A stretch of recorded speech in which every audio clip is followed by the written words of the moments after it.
الله سبحانه وتعالی با د قیامت په ورځ د خپل بنده نه ګیله کوي او د خپل بنده سره به براه راست خبرې کوي. الہ العالمین به ترنه ګیله کوي او ورته به فرمایي چې ای د آدم زویا ما ستانه د خوراک مطالبه کړې وه خو تا په ما باندې خوراک ونه کړ.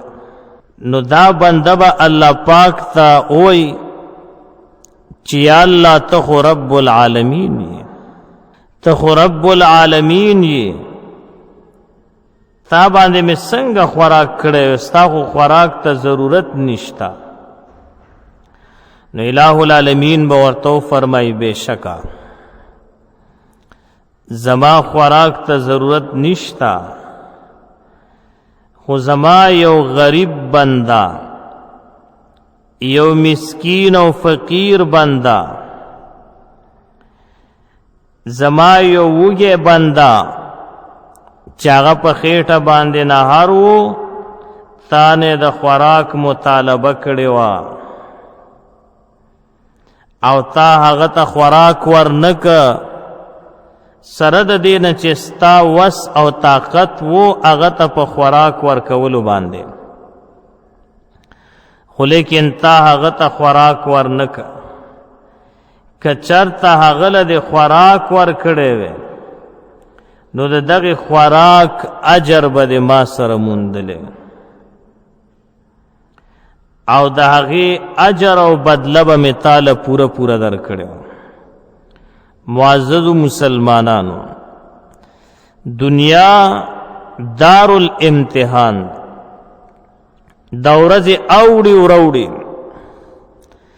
دیو جن قرآن کی اللہ فرمائی وَتِلْكَ الْأَيَّامُ نُدَاوِلُهَا بَيْنَ النَّاسِ، دا ورځې اوړي وروړي او مختلف حالات او ادوار په انسان باندې راځي. کله انسان غریب وي او کله بیا مالدار، کله به مالدار او کله به سم دستی مخې سره غریب شي، یا به وزیر اعظم او یا به جیل ته لاړ شي، یا به په جیل کې وزیر اعظم بشي، صدر صاحب به یو بیا به مسکین او گدا جوړ شي. دا حالات بدلیږي او را بدلیږي. په دې کې انسان ته، مؤمن ته، مسلمان ته دغه تعلیم دی چې په خپل مال او دولت او مټو باندې او په دغه سیسونو باندې فخر او غرور او تکبر مکوا. الله داسم کولی شو په دې قادر دی چې تا غریب کیو چې کم غریب دی هغه مالدار کی. ځکه غریبی د غریب د پار امتحان دی او مالداری د مالدار د پار امتحان دی. دی باندې علماء یو مثال پیش کیا او فرمائی د عبرت په طور باندې او ډېر عبرتی مثال دی چې یو ښځه او خاوند او هغوی خپل منځ کې چې کم دی نو انتہائی محبت ساته،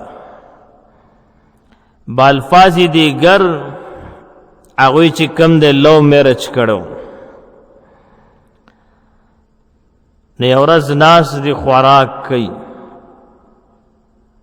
د دغه خوراک په دوران کې یو مسکین او فقیر دروازه کې आवाज وکړ، دا الله په نامه سره وړي مسکین او فقیر ما، غریب ما. نو دې زنانه یو پلیټ کې خوراک را واخیسته چې دې مسکین له وروړي. نو دا خاوند ورته غوسه شو چې کېږده دا مال او دولت ما د دې مسکینانو د فقیرانو د پاره نه دی ګټلی. بعضې خلک وي دغسې وای دا ما دې د پاره نه دی ګټلی چې تی په مسکینانو غریبانانو باندې خوره، زه دا به خپل کار کې او زه ورځم او دا فقیر شړمه چې دی بیا زما دی گیټ ته رانشي. دغه سړی راووته، دا مسکین او فقیر او شړو دیکې ورکول ځه چې بیا دی گیټ ته رانشي. ډېره بېعزتي ورله وکړله. حالانکه قرآن پاک کې الله پاک فرمایي وَأَمَّا السَّائِلَ فَلَا تَنْهَرْ. الله پاک فرمایي هر چې سائل او سوال کوونکی دی وی دا مرټه ستغې او سپورې ورته مه وایه. نو دغه مسکین او فقیر یې وشړل، لاړ دیرالو کېناست او خوراک څښاک یې وکړ، وخت ساعت تېرېده. نو اکثر دی بخیل او شوم سړي نه کار خرابېږي. کور کې څه مسله راغله، چرته برتن او یو لوښی مات شو د زنانه نه. نو دغه بخیل انسان د خپلې بیبي ته غوسه شو او هغې بیبي له په دقې غلطۍ باندې طلاق ورکړه او پلار کرو شړله ویل ځه دا پیسې خو ما دې دپاره نه دي ګټلي چې ته دا لوښي ماته او دا کوه هغه کوه.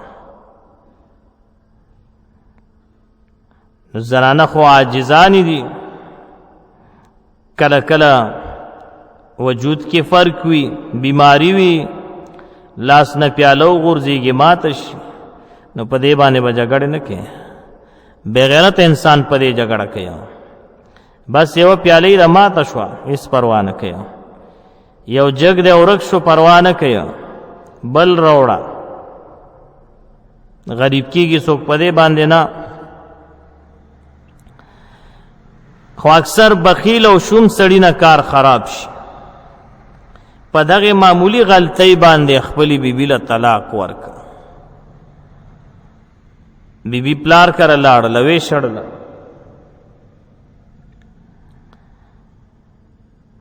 وخت تېرېده، ورځې بدلېدې را بدلېدې، په دغه انسان باندې غریبي راغله. اشته مال او دولت او جیداد تینا الله پاک واخسته. سړی مسکین او فقیر شو. دده چې کومه بیبي وه دغه وخت تېرېدو سره سره هغې بیبي پسې د چې کومې بیبي له طلاق ورکړو هغې پسې رشته راله بعد العدت، چې کله عدت پوره شو او ډېره د یو خان او د مالداره سړي رشته ورپسې راغله. هغه رشته وشوه، اتفاقی خبره ده، د الله د قدرت کرشمې دي او نښې دي او علامات دي. همدغه ښځه او خاوند ناست دي خوراک کوي چې دې ټیم کې یو مسکین آواز وکړه.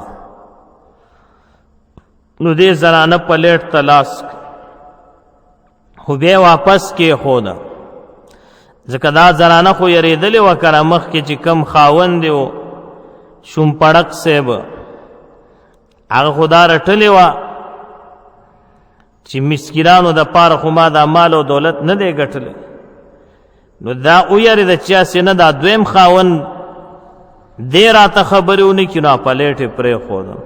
خاوند ورته ویې پرېږده ورشه د الله په نوم باندې سوال کړی دی دا خوراک هغه له ورکه.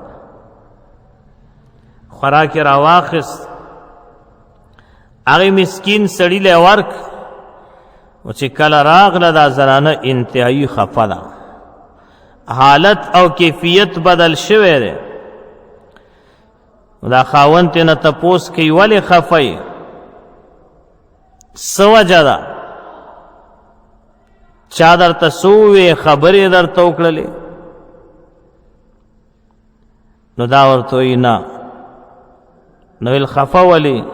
وی خفه په دې باندې یم چې دا کم مسکین دی دروازې ته راغلی او دا کم فقیر، نو دا زما اولنی خاوند و چا چې ماله طلاق را کړو. او چا چې ما سره په یو پیاله او په جګ باندې جګړې کولې او مسکینان به د دروازې نه شړل، پاغه باندې داسې حالت راله چې دا د اوس خیرن پیرن ګرځي او په لاره کې خیر غواړي. وې دې سره پریشان شوم او دا ډېره د تعجب خبره. نو دغه دویم چې کم خاوند دی نو د ورته ووی چې دی نه یو عجیبه خبره ورته بله ونه کمه. ویل بله بس عجیبه خبرې؟ وی بله عجیبه خبره دا ده چې ستاسو دروازې ته کم کس راغلی و او ستا خاوند د هغه بېعزتي وکړه او ویې شړلو، نو ویل هغه زومه. ویل هغه زوم وی زما یې ډېره بېعزتي کړې وه، خو د الله شان دی. ځکه قرآن کې الله پاک فرمایي یسأله من فی السماوات والارض کل یوم هو فی شان. دا الله پاک هر یو ورځ په نوي نوي شان کې. نو الہ العالمین اخودل چې کم فقیر و هغه مالدار کو، چې کم مالدار و هغه فقیر کا. دا قرنګي وزیر او گدا شي او گداوي هغه وزیر شي، دا یو جدا موضوع ده. کل یوم هو فی شان په دې باندې مفسرینو ډېر بحث کړی او د دې په ضمن کې ډېر واقعات نقل کړي. بهر حال مقصد د خبرې دا ده او د دغه مثال چې هیڅ کلم یو غریب او مسکین او فقیر مسلمان ته سپک مه ګوره. د الله په نامه درنه سوال وکړي خوراک درنه وغواړي ورکوه ورله.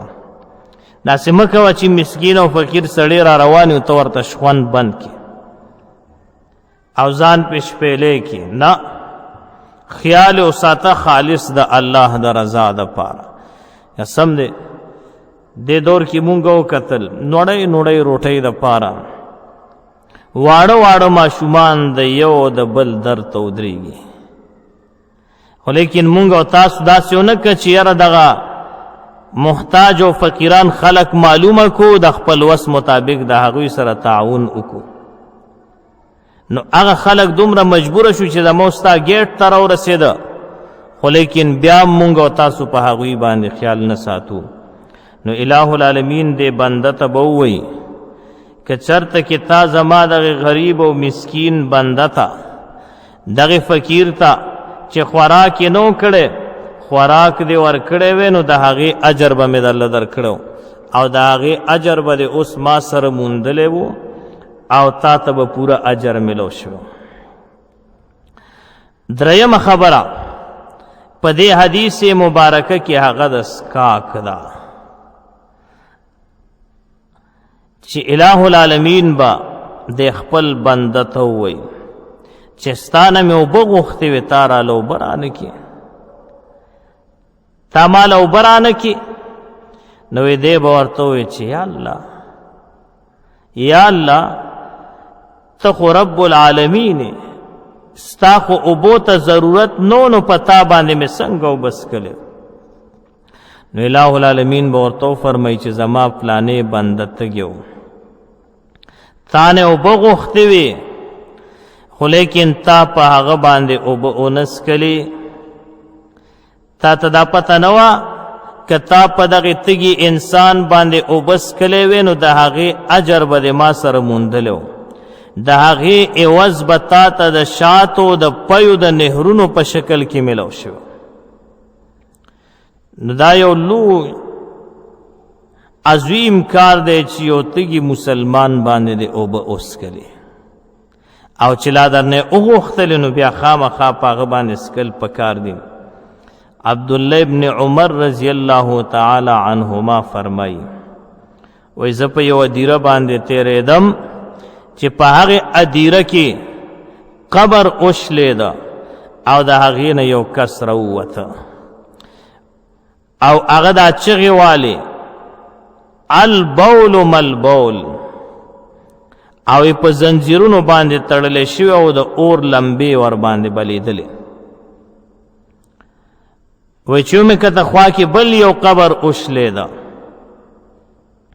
وی د هغې نه بل کس راووته چې د هغه هم دغه حالات او کیفیت و او هغه دا خبره کوله اشن مشن. زه ډېر حیران شوم یریدم. تفصیلي واقعه ده، زه صرف مختصر ویم ځکه وړاندې د عذاب قبر په بیاناتو کې دا تفصیلی ذکر شوی ده. نو دغه دوا په عذاب باندې ککړ انسانان ولیدل چې یو دا आवाज کو البول ملبول، بول چې کم دی تشو متیازو ته ویل کیږي چې تشي متیاز څه سیز دی، او دی بل ویل الشن مشن، دا مشک څه ته وایي. پخوا به مشکونو د سرمنې نه به جوړ شي او خلکو به پکې اوبه اچولې. عبدالله ابن عمر رضی الله تعالی عنهما فرمایي چې ما معلومات وکړه چې دوی ته دا دومره سخت عذاب او په زنجیرونو تړلی شوي دي او د اور لمبې ور باندې بلیږي او د دې قبر نه راووته او چغې وایي. نو د دې یو باره کې راته خلکو معلومات راکړه د هغې اهلو عیالو چې دا هغه انسان دی چې د به د تش او دسماتي د ساسکو د قطرو نه ځان نه ساتلو، او دا عظیمه ګناه ده. بل یو حدیث کې راځي آقا نامدار فرمایي چې عام عذاب قبر چې کم دی نو دا د تش او دسماتو د ساسکي دی. نو لہذا د دغه بیکار ساسکو نه ځان ساتل پکاري چې د انسان په بدن باندې اون غورځيږي او دس او چولو کې تحقیق پکار ده صحیح طریقې سره. نو دغه دغه ګناه موجود هوا الہ العالمین د قدرت په تور باندې خی موتا د نبی علیہ الصلوۃ والسلام یو صحابی د حضرت سعد ابن معاذ لوی جرنیلو او دا بشي د حضور علیہ السلام مجلس تراتله حضور علیہ السلام به صحابو طویل د خپل سردار ته ودرېږي. نو صحابه کرام با ادبن احترامن ودرېده او چې کله حضرت سعد ابن معاذ سے شهید شو او قبر کې خود مشکات مبارک کې راځي په سعد ابن معاذ سے دا قبر را نږدې شو. حالت خواقا موجود و رحمت للعالمین دا سنو چې صحابی ته عذاب ملوشي آقا موجود و موت تا ته پکې سبق دی او موت تا ته خی. نبی علیہ الصلوۃ والسلام دعاګانې شروع کړلې، قبر واپس کولو شو او سعد ابن معاذ سے به دفن ک. بیا نبی علیہ الصلوۃ والسلام صحابو ته معلومات ورک چې سعد ابن معاذ سے باندې دا قبر ذکر نږدې شو چې دې په خپل جمپړې کې پروتو او د دې کټ په خوا کې ګډي یا ګډ چې کم دی نو هغه تش بول کړو د هغې ساس کې په ده باندې را پرېوتو. نو دې وجې نه ور باندې قبر را نږدې شو. نو خپله اندازه ولګوه چې زما او ستا به څه حال وي. دا وړه خبره نه ده. نو دا الله پاک موت تا ته ښیي. نو چې کله نبی علیہ الصلوۃ والسلام دعا وکړه رحمت للعالمین موجود او جنازه غي په خپل کړي وا نو سعد ابن معاذ سے الله پاک قبر کولو کا. عبداللہ ابن عمر سے فرمائی چې دغه کس بعد تش او د سماتی د ساس کو نزان نساته نو زکه د سلوی عذاب کې مبتلا او چې بل کم یو اشن مشن چې دا مشک سسیز دی او دا مشک ته ویو نو دا ګناه کړی و په دنیا کې چې یو تږي انسان دنه مطالبه وکړه چې اوبه راکا نو دا هغه له دوکه ورکړله او تش مشکو په هغې ورته چې راځه اوبه در باندې څکمه یو قسم مسخرې او ټوکې ور پورې وکړلې سپکې ورته وکړه توبې ورله ورنکې نو د دغه ګناه په بدل کې دی په دغه لوی عذاب باندې مبتلا شو او بیا به دغه چغې په قبر کې والی اشن مشن. عبدالله ابن عمر رضی الله تعالی عنهما فرمایي چې زه راغلم واپس آقا نامدار جناب محمد رسول الله صلی الله علیه وسلم ته دا واقعه بیان کا نو آقا فرمایل چې بالکل هم دقسی څوک چې د تش او د سماتی د ساس کو نه ځان نه ساتي اب د قبر په عذاب کې مبتلا وي او څوک چې دغه سکار کوي خلکو له دوکه ورکوي او ټوکې مسخرې ور پورې کوي او به ورله ور نه کې نو داغه به دقه عذاب وي. نو معزز سامعینو، الہ العالمین به د قیامت په ورځ خپل دې بنده ته ووایي چې ما تا نه د اوبو مطالبه کړې وه او تا ماله اوبه رانکړي. دا یو مکالمه ده د رب او د بنده په منځ کې. نو دا بنده به ورته وایي چې یا الله تا د خو د اوبو ضرورت نه و که نه، ته خو رب العالمین خوراک څښاک خو ته نه کې. نو الہ العالمین به ورته وفرمایي چې زما فلانې بنده و، هغه تږی و، تا نه مطالبه کړې و او تا ورله اوبه ورنه کړلې. که چېرته هغه له دې اوبه ورکړې وې زه به درنه رضا شوی وم او د دغې اوبو په بدل کې به تا ته د شاتو د پیو نهرونه په جنت کې ملو شوي. نو معززو سامعینو، الہ العالمین دې مونږ او تاسو ته توفیق را نصیب کی چې څومره غریبانان وي، مسکینان او فقیران وي چې د هغوی د خوراک څښاک، د هغوی د لباس او د کرنګې د هغوی د نورو ضرورتونو مونږ او تاسو خیال وساتو. خو دا ټول بس چا دپاره خالص صرف د الله د رضا دپاره وي. په دې کې به شوشه نمود او ریاکاري به نه وي. بعضې خلک چې کم دی نو هغه خاص کر په دې رمضان المبارک کې ظاهري شوشه دپاره چې کم دی نو وایي مونږ چې د غریبانانو سره تعاون کوو، دا کوو هغه کوو. نو په شاپر کې چې کم دی داسې نیم کیلو غټې وریجې اچولي او په قطار ورته خلک ودرولي او 15 ځایه ترېنه تصویران هم اخله او د هغې نه ویډیوګانې هم کوه او دا چل دی هغه چل دی. نو دغه څیزونو نه ځان ساتل پکار دي، ځکه د دې نه اجر شته او نه ثواب شته، بلکې په دې باندې د الله پاک الټه رانیسي. بلکې تا ته چې کم ضرورتمند معلومه نو د هغې ضرورتمند کور له ځان ورسوه، هغه ته ګیټ ووهه او هغه له داسې اندازې سره د هغه سره تعاون وکړه چې په ښي لاس تعاون وکړي چې ګس لاس درنه خبر نشي. الله پاک دې د عمل کولو توفیق را نصیب کی. هذا واخر دعوانا الحمد لله رب العالمین.